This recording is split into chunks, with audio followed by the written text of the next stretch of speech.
La relación médico-paciente es la entrevista que hacemos a los enfermos, la aproximación más cercana sobre cómo averiguar o cómo saber qué enfermedad padece un enfermo. Más que una comunicación o una entrevista, es una conexión entre el médico y el paciente que pudiera llamarse un compromiso formal a través del cual nosotros nos comprometemos a aliviar a este enfermo, a través del juramento hipocrático y humano, como ciencia concepto muy declamado en los discursos pero poco llevado a la práctica. Por este carácter social de la relación médico-paciente, es universal. La relación médico-paciente es una relación médico-persona, con diferentes acepciones en las diferentes culturas.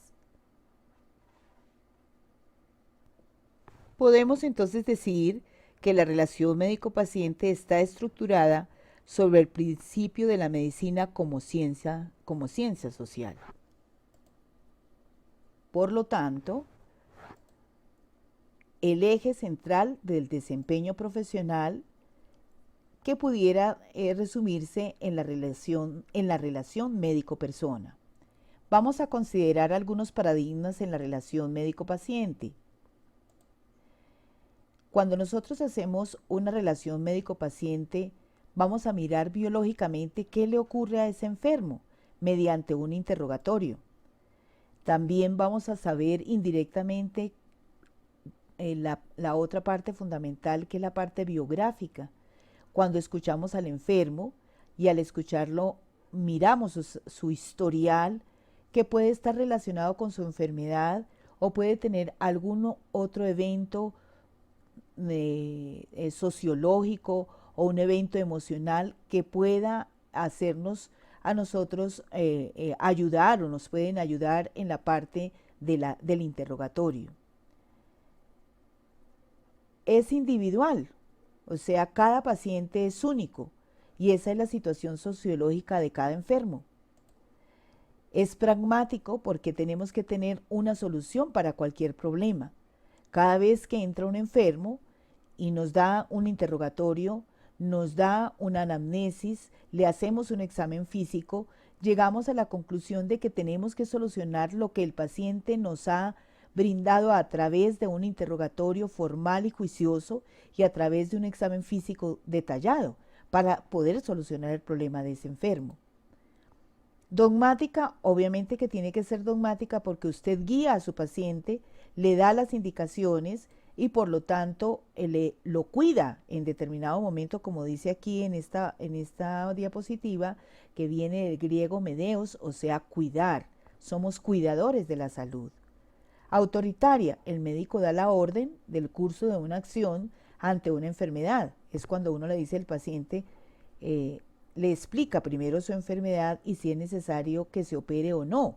Y en ese momento nosotros en forma casi autoritaria, que no es lo ideal, pero que lo debemos hacer con determinados pacientes, recomendarle la cirugía porque si no se le hace la cirugía se puede morir. Esa es la forma autoritaria en que casi que imponemos una acción para que el curso de la enfermedad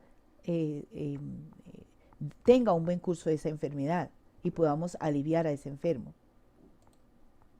Debe ser responsable. Tal vez el punto fundamental de los paradigmas que tenemos en la relación médico-paciente es la responsabilidad que tenemos para beneficiar si sabemos y podemos interpretar el problema del paciente, o podemos perjudicarlo si no sabemos ni podemos ni tenemos el conocimiento suficiente para darle una solución a ese enfermo. Por eso podemos decir que nosotros somos los profesionales del arte de curar. Entonces, en una entrevista, ¿qué es lo que vamos a hacer? Obtener una información de un individuo sano o enfermo para dar la atención médica, que sería este primer punto. Nos esforzamos para entender el motivo o preocupación para el paciente o por qué consulta o cuál es su dolencia. Identificarlo, creerle los motivos de preocupación, entender lo que el paciente espera e intentarle darle una respuesta. Esto sería básicamente la entrevista inicial de un enfermo, o sea, una primera abordaje en la relación médico-paciente. ¿Qué debe tener en cuenta el médico con relación a su enfermo? O sea, ¿qué debe considerar al paciente con? O sea, el médico, ¿qué debe tener en cuenta en su enfermo? La dignidad del paciente, su inteligencia, cuando el paciente tiene alguna enfermedad de orden privado, específicamente de orden sexual o de orden de embarazo o de orden mental, tenemos que tener esa privacidad en el enfermo, que es un problema que no debe ser divulgado. Y si el paciente no desea que sepan sus familiares o que sepan las personas amigas, pues esa es la privacidad que tenemos que tener con la enfermedad de este paciente. No exactamente en relación con el médico, porque el médico debe conocer los aspectos fundamentales que, a pesar de ser privados, pueden ser el origen de la enfermedad. La libertad, o sea, considerar al paciente con la suficiente libertad para tomar una decisión en un momento dado. El paciente puede decir que no se le haga tal o cual procedimiento, y en eso tenemos que ser muy respetuosos, y para eso existe el consentimiento informado.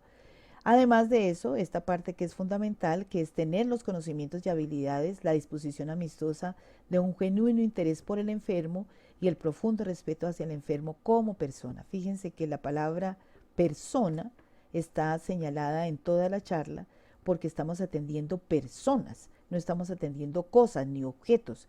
La persona es un conjunto de parte biológica, emocional y social que tenemos que tener en cuenta.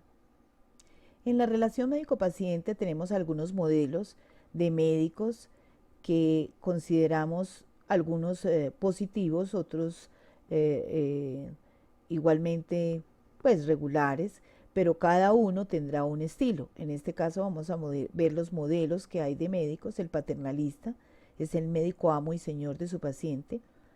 En este caso, el médico, como se consideraba en otros tiempos, era quien decía, decidía, y el paciente solamente aceptaba, ¿cierto? A pesar de tener esta protección como padre, el enfermo no podía decidir nada.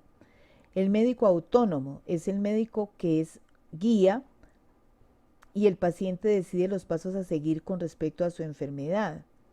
O sea que tampoco podemos pasar del paternalista al paciente a que el paciente sea autónomo en su enfermedad. Es necesario que el médico le explique, que sea una guía realmente para el paciente, y que él comparta con el médico su enfermedad y cómo es el manejo. Este es el médico ideal, ¿sí? Es el médico responsable. El paciente debe decidir, pero el médico es responsable de asegurar que el paciente se encuentre bien informado, y por eso en algunas ocasiones se necesita el consentimiento informado, pero es el médico que responsablemente explica a su enfermo la enfermedad y trata a su enfermo con certeza. Para que en la relación médico-paciente podamos tener una facilidad en el interrogatorio, hay algunos modos de preguntar. Pregunte una sola cosa cada vez. No atropelle. O sea, eso es como preguntarle varias cosas al paciente que no tiene tiempo ni para pensar en la respuesta cuando ya uno está haciendo la otra pregunta. Las preguntas deben ser pausadas, sistemáticas y dirigidas de pronto de acuerdo al interrogatorio que se le esté haciendo al enfermo. Preguntas de respuesta abierta. Obviamente nosotros tenemos un modelo de historia clínica que nos dan una guía, pero usted puede tener, como en este caso, una respuesta abierta, preguntándole al paciente qué le ocurrió, qué es lo que piensa al respecto, hábleme de su enfermedad, y es cuando nosotros tenemos el sentido de la escucha, que es fundamental en el médico. A veces no escuchamos, ni siquiera dejamos que el paciente nos cuente cuando ya estamos dando un veredicto, entonces tenemos que tener en cuenta esa parte. Preguntas directas, que son fundamentales en un interrogatorio: cuánto hace que le comenzó la enfermedad, dónde le duele, cuántas pastillas toma. Preguntas de pronto dirigidas y sugestionadas en busca de una respuesta dirigida. ¿Verdad que no le resultó difícil? Me imagino que esto le preocupa mucho. Supongo que esto pasa con frecuencia. Son formas de interrogar que nos pueden ayudar en el interrogatorio del paciente. Si el paciente no entiende su pregunta, usted tiene varias alternativas para ayudar a ese enfermo y para que le dé un buen interrogatorio. Facilítele la interpretación de un hecho o algo que el paciente le comente, anímelo a hablar. Repita, si el paciente no entiende, repita nuevamente la pregunta o lo que el paciente le dice. Aclárele, pídale que le explique lo que le dice, enfatice y muestre que comprende y acepta lo que el paciente está diciendo. Afrontar, discuta abiertamente cualquier conducta perturbadora del paciente para que le entienda su enfermedad y en un momento dado puede interpretar lo que el paciente le dice o pedirle al paciente que repita para que confirme lo que usted está interpretando, o sea, confirme su interpretación. Hay momentos de tensión que pueden generarse durante el interrogatorio. Son situaciones humanas y más que todo emocionales. Normalmente cuando el paciente está en la sala de espera, siempre le pregunta a la gente que está sentada esperando que la atienda X médico, ¿cómo será ese médico? ¿Qué tiene de particular? ¿Es bravo? ¿Es consciente? ¿Es amigable? ¿Es amoroso? ¿Entiende a los pacientes? Que sería lo ideal, que es la curiosidad que siente el paciente acerca de su médico, que es este numeral. Luego vienen los silencios. Muchas veces uno termina de interrogar y el paciente se queda calladito. Entonces ahí es cuando uno lo debe animar a hablar o le hace una pregunta para que el silencio no sea tan largo. Los silencios también se producen cuando uno está escribiendo en el computador la información. Tiene que decirle al paciente, espérenos un segundito, estoy incluyendo su información para que el paciente no se sienta incómodo. Obviamente cuando el paciente ya le ha dado a uno la interpretación de la enfermedad, pues ya no tiene nada más que hablar, entonces se pone silencioso sin que tenga ningún problema. La parte fundamental especialmente es el llanto, o sea, el componente emocional con que el paciente llega. Ese llanto debe ser consolado. Ustedes normalmente pueden tener unos pañuelitos para que si el paciente llora, pues pueda alcanzarle un papelito de atención con el paciente. Compasión ante una enfermedad muy grave. La seducción es terrible en el médico o en la médica, o sea, que se note seductora ante un paciente. Acuérdense que nosotros tenemos que tener una barrera, un equilibrio, una estabilidad. A usted le pueden gustar muchas cosas, y en especial las mujeres o los hombres, obviamente somos humanos, pero esa parte de seducción la deja para otras situaciones. Para el momento de la consulta usted tiene que mostrarse sobrio, así la persona se insinúe. Usted puede pararlo, le dice qué pena, hasta aquí voy a examinarla, no hay necesidad de que se quite más ropa o lo que sea, si es un hombre, y si es una mujer, pues obviamente no descubrirla porque va a sentirse mal. La cólera es cuando el paciente siente cólera ante una situación o una enfermedad, o cólera con su médico que no le entiende, así simplemente. Los ocultamientos son muy comunes en los pacientes que no quieren decir exactamente lo de su enfermedad, y es necesario que usted sondee por diferentes aspectos o diferentes momentos qué es lo que el paciente le está ocultando, que puede ser el motivo fundamental de su consulta. En las siguientes diapositivas vamos a hacer la definición de los términos.